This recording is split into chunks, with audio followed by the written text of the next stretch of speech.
ating panahon ngayong umaga po ng November 13, 2024 na kung saan sa ngayon ay patuloy pa rin natin na binabantayan ang dalawang bagyo na nabanta po dito sa ating bansa sa susunod po na mga araw. Ang bagyong si Ophel ay lumakas na po into severe tropical storm at taglay na ang lakas ng hangin na maabot na sa 110 kilometers per hour at nagbabanta pa po yan na lalakas into typhoon category sa susunod po ng mga oras habang nasa layo po ngayon ng 491 km east ng Catanduanes na patuloy pa rin na kumikilos pa west, northwestward sa bilis po na 30 kilometers per hour at posibleng bukas ng hapon ay nagbabanta na po na mag-landfall muli dito po sa may Cagayan, lalo na po dyan sa may Santa Ana at banta rin sa mga isla ng extreme northern Luzon. Pero paalala lamang po na posible pa na magbago ang forecast na ito kaya patuloy po natin nababantayan. Ang isa pang bagyo ay ang potensyal na bagyong Pepito nasa malayo pa po, nasa may Mariana Islands at nagbabanta na papasok na sa ating area of responsibility hanggang bukas po ng gabi o Huwebes po ng umaga bilang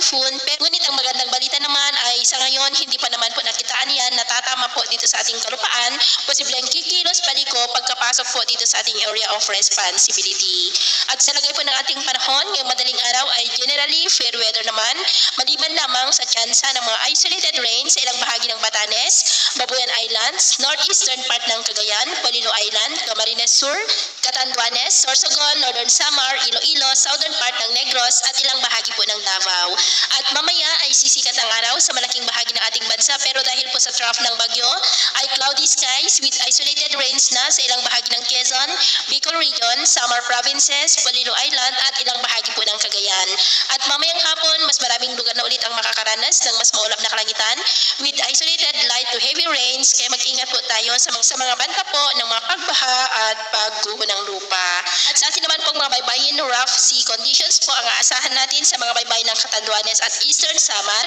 dulot po ng bagyo kaya hanggat maaari ay iwasan na muna natin ang papalaot sa mga nabanggit na baybayin dahil malapit po dyan ang bagyo.